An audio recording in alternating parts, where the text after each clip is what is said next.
जय हिंद बच्चों, कैसे हैं आप सब। आशा करती हूँ आप सभी अच्छे से होंगे। तो आज की क्लास में आप सभी का स्वागत है। आज हम क्लास 8 के विज्ञान को पढ़ेंगे। विज्ञान की पाठ्य पुस्तक में पाठ 16 में है वायु एवं जल प्रदूषण, एयर एंड वाटर पोल्यूशन।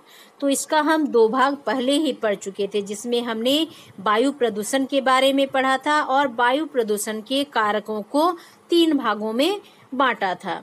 इसके साथ साथ हमने जाना था कि वायु प्रदूषण से क्या नुकसान है और हमने इसको विस्तार से पढ़ा था। इसके साथ साथ हमने इसमें अम्ल वर्षा के बारे में पढ़ा था। अम्ल वर्षा का क्या प्रभाव पड़ता है उसके बारे में पढ़ चुके थे। साथ ही हमने विश्व तापन तथा हरित गृह प्रभाव के बारे में जाना था। इसके साथ हमने जाना था कि जो वायु प्रदूषण है उस पर किस प्रकार से नियंत्रण किया जा सकता है, और हम जल प्रदूषण भी पढ़ चुके थे कि जो जल प्रदूषण होता है वो किस प्रकार से होता है। तो जल प्रदूषण क्या होता है। साथ ही हमने जल प्रदूषण के जो स्रोत थे, जो औद्योगिक अपशिष्ट के द्वारा जल प्रदूषण होता है, उसके बारे में हम चर्चा कर चुके थे। तो आज इस पाठ को आगे बढ़ाते हुए हम पढ़ेंगे दूसरा नंबर, घरेलू बाहित मल जल। तो जो घरेलू बहित मल जल होता है उसके प्रभाव से किस तरह से जल प्रदूषण होता है उसके बारे में हम चर्चा करेंगे। तो घरों से निकलने वाले जो कचरे हैं, मनुष्य तथा अन्य जीवों के जो मलमूत्र हैं तथा अवशिष्ट जो खाद्य पदार्थ हैं या फिर प्लास्टिक हैं, तो इस तरह के जो गंदगियां हैं इसको घरों से नालियों के द्वारा बाहर निकाल दिया जाता है। तो घरों से छोटे छोटे नालियों के द्वारा बाहर निकाला जाता है। फिर ये जो नालियां होती हैं वे बड़े नालियों से मिलती हैं और जो बड़े नाले का पानी होता है वो नदियों में बहा दिया जाता है। तो इस प्रकार से जो घरेलू बहित मल जल है वो नदियों में चला जाता है। इनमें मुख्यतः खाद्य पदार्थों के कचरे, साबुन तथा डिटर्जेंट के झाग, जीवाणु, परजीवी जैसे सूक्ष्मजीव होते हैं और ये सूक्ष्मजीव जल स्रोतों में घुले जो ऑक्सीजन होते हैं उसको श्वसन क्रिया में अवशोषण कर लेते हैं और जल में कार्बन डाइऑक्साइड गैस को मुक्त करते हैं और धीरे धीरे जल में जो ऑक्सीजन है उसका मात्रा कम होने लगता है। और जब जल में ऑक्सीजन का मात्रा कम होने लगता है तो वहाँ रहने वाले जो जलीय जीव हैं या फिर जो जलीय पौधे हैं उसके लिए वो जो जल है वो अनुपयुक्त हो जाता है, क्योंकि ऑक्सीजन कम हो गया और ऑक्सीजन के अभाव में वे जो जलीय जीव हैं वे संकट में आ जाते हैं। क्योंकि जो जलीय जीव होते हैं, जलीय पौधे होते हैं, वे जल में घुले ऑक्सीजन का ही उपयोग करते हैं। मानव तथा जानवरों के मल में कोलीफार्मा जीवाणु पाया जाता है। तो जो मानव होते हैं या फिर जानवर होते हैं उनके जो मल होते हैं उसमें कोलीफार्मा नाम का जीवाणु पाया जाता है और जब ये घरेलू बहित मल जल जल स्रोतों में आकर मिलता है तब जल में कोलीफार्मा जीवाणु की संख्या काफी बढ़ जाती है और यही कोलीफार्मा जीवाणु का सेवन यदि जल के साथ हम करते हैं तो हमको टाइफाइड हो जाता है, पीलिया, पेचिस, ये सारी बीमारी होने का खतरा बढ़ जाता है। तो ये जो बीमारियां होती हैं ये दूषित जल के कारण होती हैं। इसके बाद हम नेक्स्ट पॉइंट देखेंगे, प्राकृतिक स्रोत। तो कुछ प्राकृतिक स्रोत भी होते हैं जिसके कारण जो जल है वो विषाक्त हो जाता है। तो झारखंड में अनेक जगहों पर भूमि के अंदर आर्सेनोपाइराइट नामक खनिज पाए जाते हैं और ये जो खनिज है ये भूमिगत जल में आर्सेनिक नामक तत्व मिला देता है, जिसके कारण जो जल होता है भूमिगत जल वो विषाक्त हो जाता है। तो इस तरह से भी जो जल है वो प्रदूषित होता है। और इसके बाद हम देखेंगे कृषि रसायन। तो जो कृषि में रसायन का प्रयोग होता है वो भी जल को प्रदूषित करता है। तो जो किसान होते हैं वे अधिक उपज के लिए अपने खेतों में रासायनिक उर्वरकों का प्रयोग करते हैं। तो इसमें नाइट्रेट होता है, फॉस्फेट होता है, पोटेशियम, ये सारे रासायनिक उर्वरक वे प्रयोग में लाते हैं। लेकिन जब ये मिट्टी में मिले रहते हैं और बारिश का पानी उसमें गिरता है तो वो बारिश के पानी के साथ आसपास के जो जलाशय हैं वहां बहकर चला जाता है, जो रासायनिक उर्वरक होता है। तो जल स्रोतों में पहले से ही उपस्थित शैवाल के लिए, तो जल स्रोत जो होते हैं वे वहां पर क्या होते हैं, शैवाल होते हैं। तो शैवाल के लिए ये जो रासायनिक उर्वरक हैं वे पोषण का कार्य करते हैं, और जब उनको पोषण मिल जाता है शैवाल को तो वे और तेजी से वृद्धि करने लगते हैं, और जब ये शैवाल मर जाते हैं तो जीवाणु जैसे घटकों के लिए भोजन का कार्य करते हैं, और ये जीवाणु श्वसन में अत्यधिक ऑक्सीजन का प्रयोग करके जल में कार्बन डाइऑक्साइड को मुक्त करते हैं। तो इस तरह से क्या होता है कि जो ऑक्सीजन का मात्रा है वो जल में कम होता जाता है और कार्बन डाइऑक्साइड का मात्रा जल में बढ़ता जाता है। तो इस प्रकार रासायनिक उर्वरकों के कारण जल स्रोतों में घुले ऑक्सीजन की मात्रा में कमी आने की क्रिया को सुपोषण कहते हैं। तो सुपोषण किसे कहते हैं? रासायनिक उर्वरकों का जो प्रयोग होता है वो वर्षा के जल के साथ नदियों में बहाकर आ जाता है, और नदियों में उपस्थित जो शैवाल होते हैं वे उसको पोषण के रूप में लेते हैं, और शैवालों की संख्या में वृद्धि हो जाती है। और शैवालों की संख्या में वृद्धि होती है, जब शैवाल मर जाते हैं तो वो जो सूक्ष्म जीव होते हैं उसका भोजन हो जाते हैं। और सूक्ष्म जीव क्या करते हैं? श्वसन की क्रिया में क्या करते हैं? ऑक्सीजन को ग्रहण करते हैं और कार्बन डाइऑक्साइड जल में मुक्त करते हैं। तो इस तरह से जो जल स्रोत है वहाँ जो घुले ऑक्सीजन है उसकी मात्रा में कमी आने लगती है। तो ये जो कमी आने लगती है इसी को कहते हैं सुपोषण। तो इससे जल में रहने वाली मछलियां भी मरने लगती है। तो कभी कभी आप देखेंगे कि कुछ तालाबों में या नदियों में मछली मरी हुई आपको दिखेंगी ऊपर तैरती हुई। तो ये भी कारण इसका हो सकता है। कीटनाशी और खरपतवारनाशी भी वर्षा जल के साथ मिलकर भूमिगत जल को प्रदूषित करते हैं। तो इस तरह से जो नदियों का जल है, तालाबों का जल है वो तो दूषित हो रहा है, लेकिन ये जो रासायनिक उर्वरक हैं, खरपतवारनाशी हैं, कीटनाशी हैं, ये वर्षा के जल के साथ मिलकर भूमिगत जल में मिल जाता है, जिससे भूमिगत जल भी प्रदूषित होने लगा है। तो प्रदूषित जल से होने वाली बीमारियां क्या क्या हैं अब हम देखेंगे। तो फ्लोराइड युक्त जल के सेवन से मनुष्यों में फ्लूरोसिस नामक बीमारी हो सकती है, और शीशा युक्त जल के सेवन से पागलपन हो सकता है, मस्तिष्क तथा किडनी की बीमारी भी हो सकती है।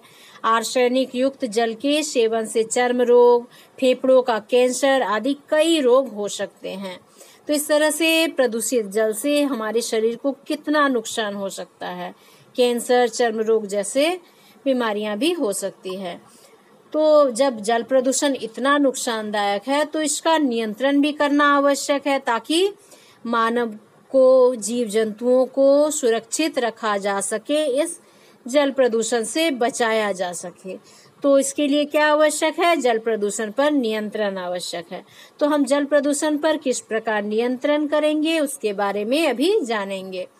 तो हमारे समाज में लगभग सभी धर्मों के मानने वाले लोग अपने पवित्र उपासना स्थलों के अंदर गंदे पदार्थों को नहीं ले जाते हैं, लेकिन विडंबना है कि हम अपनी जो पवित्र मानी जाने वाली नदियां हैं उसमें बेझिझक गंदगी को डालते जाते हैं। तो हम जो जगह हम बहुत ज्यादा पवित्र मानते हैं, जहां हम प्रार्थना करते हैं, पूजा अर्चना करते हैं, तो वैसे जगहों में हम गंदगी ले जाना बिल्कुल नहीं पसंद करते हैं, नहीं ले जाते हैं। लेकिन जो नदी है जो हमको जीवन देती है, जिसको हम इतना पवित्र मानते हैं, उस नदी में हम गंदगी डालते ही जाते हैं। तो यह जो सोच है ये बहुत गलत है कि अपने घर, गली, मोहल्ले की गंदगी को हम जीवनदायिनी नदियों या सरोवरों में बहाते रहें। तो इस सोच को बदलना बहुत आवश्यक है। तो पहली प्राथमिकता होनी चाहिए कि हमको अपने नदियों को, जलाशयों को स्वच्छ रखना है, इसको गंदा नहीं करना है, इसमें गंदगी नहीं डालना है। तो हमको ऐसा सोच बनाना होगा, तभी जल प्रदूषण पर नियंत्रण किया जा सकता है। दूसरा उपाय क्या है कि जल प्रदूषण को दूर करने की शुरुआत सबसे पहले व्यक्तिगत स्तर पर होनी चाहिए। घरों में बचा हुआ खराब तेल, घी, ग्रीस नालियों में नहीं बहाना चाहिए, क्योंकि जब हम इसको नालियों में बहा देंगे तो वो अंततः कहाँ पहुंच जाएगा? नदियों में पहुंच जाएगा। इसके बाद नेक्स्ट है कि घर के बचे हुए रसायनों, दवाओं, फिनाइल का पानी आदि सिंक या शौचालय के पेन में नहीं डालना चाहिए। अब नहीं तो क्या होगा? वो भी नालियों से होता हुआ जलाशय में पहुंच जाएगा। तो ये जो बातें हैं छोटी छोटी हैं, लेकिन हमको इस पर ध्यान देना चाहिए। इसके बाद चौथा उपाय है कि कूड़ा कचरा प्रबंधन की जिम्मेदारी प्रत्येक इकाई की होनी चाहिए। यह इकाई एक मोहल्ला या एक वार्ड या एक गांव हो सकता है। तो सभी को मिलकर स्वच्छता पर ध्यान देना होगा। जो कचरा प्रबंधन है उसको करना होगा। नियम बनाया जाना चाहिए कि प्रत्येक इकाई का कचरा इसके अंदर ही खपाया जाना चाहिए। इसको बाहर नहीं फेंकना चाहिए, बल्कि इसका निपटान करना चाहिए।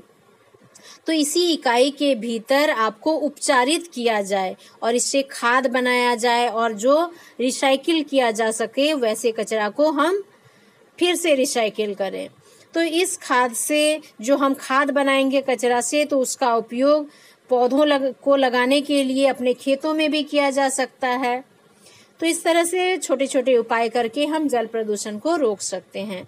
और हम क्या कर सकते हैं? जो निर्माण स्थल हैं वहाँ का जो गंदा पानी है उसको भी बिना उपचारित किए नदियों या नालों में नहीं बहाना चाहिए। खेतों में कृत्रिम रासायनिक उर्वरकों की जो पीड़क नाशी है, खरपतवार नाशी है, उसका उपयोग कम करना चाहिए।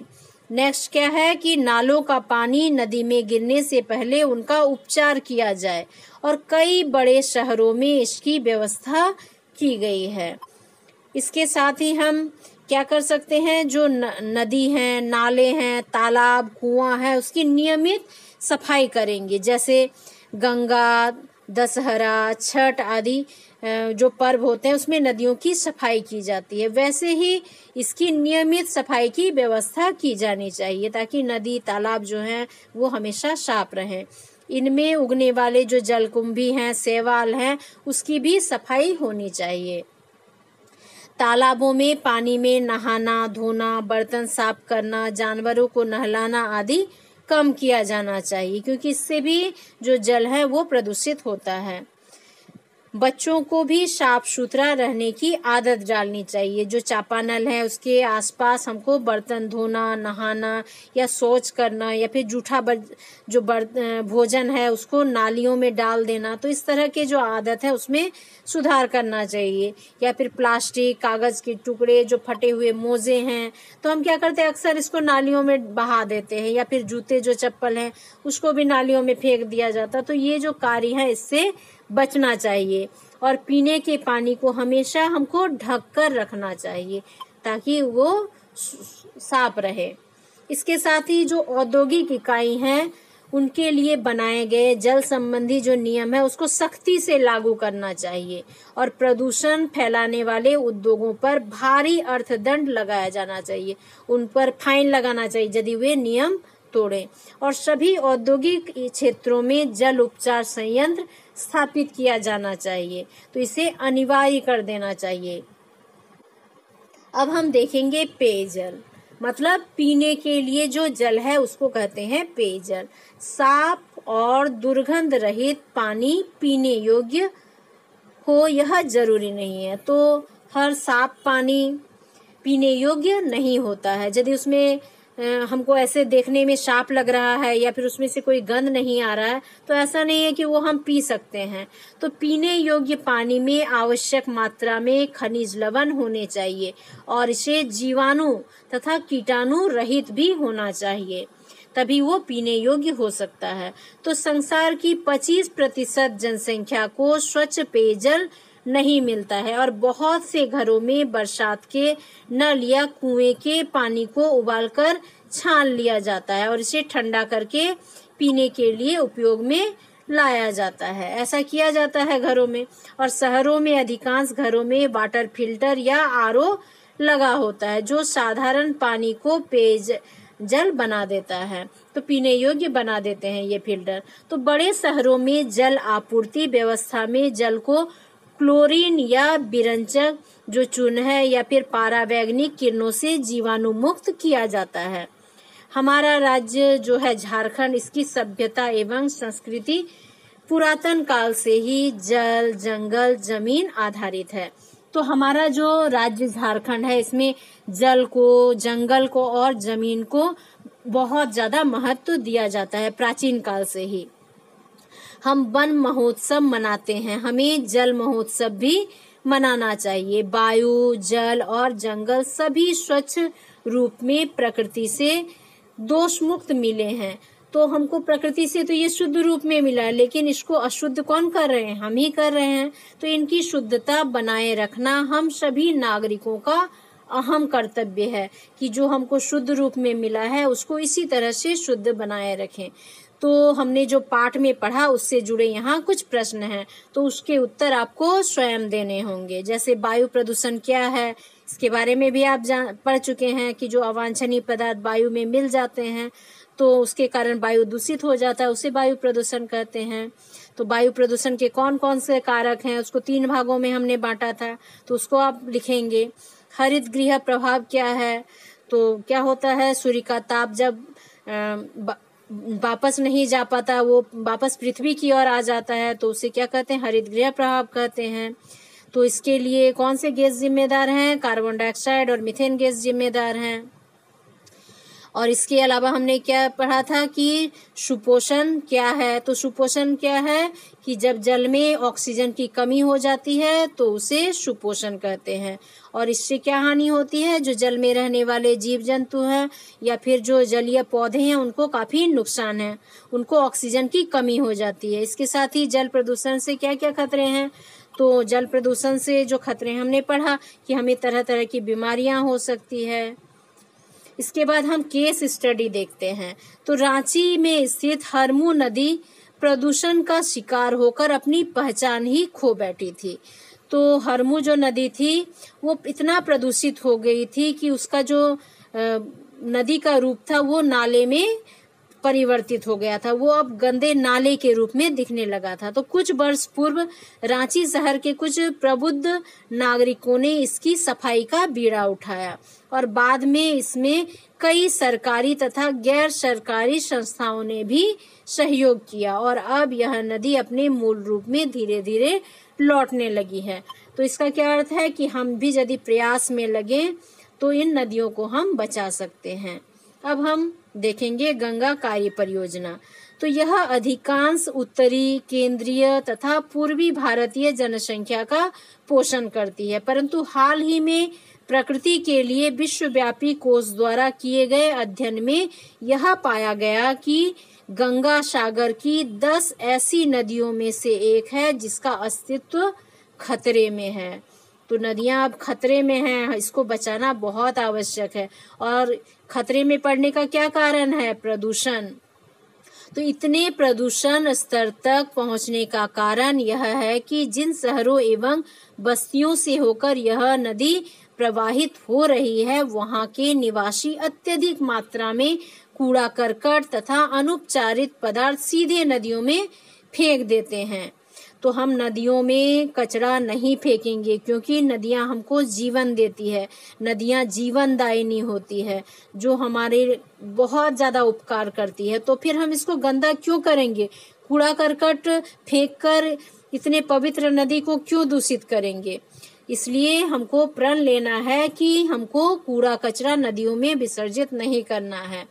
प्रदूषण स्तर इतना अधिक है कि इससे जल में जल जीव जीवित नहीं रह पाते हैं। तो प्रदूषण बढ़ने के कारण जो जल में रहने वाले जीव हैं, पौधे हैं, वे भी संकट में आ गए हैं। तो यह नदी निर्जीव प्राय हो गई है, तो इसमें जीवन समाप्त होने लगा है। तो 1985 में इस नदी को बचाने के लिए एक महत्वाकांक्षी परियोजना आरंभ किया गया जिसे गंगा कार्य परियोजना कहते हैं, जिससे इस नदी को बचाया जा सके, इसे स्वच्छ बनाया जा सके। तो इस तरह से हमने पाठ को पढ़ लिया। अब हम जानेंगे कि इस पाठ में हमने क्या सीखा। तो प्रदूषण का अर्थ वातावरण में होने वाले अवांछित जो परिवर्तन है उससे होता है। तो जैव और अजैव दोनों तरह के घटक यह परिवर्तन ला सकते हैं। वायु तथा जल जो हमारे जीवित रहने के लिए आवश्यक है, मानव गतिविधियों के कारण भी प्रदूषित हो रहा है। Carbon monoxide, carbon dioxide, nitrogen के ऑक्साइड, सल्फर के ऑक्साइड वायु के प्रमुख प्रदूषक हैं। तो ये वायु को बहुत ज्यादा प्रदूषित करते हैं। इसके साथ ही कार्बन डाइऑक्साइड और मीथेन जैसे गैस जो हैं वो हरित गृह प्रभाव और वैश्विक तापन के लिए मुख्य रूप से उत्तरदायी हैं।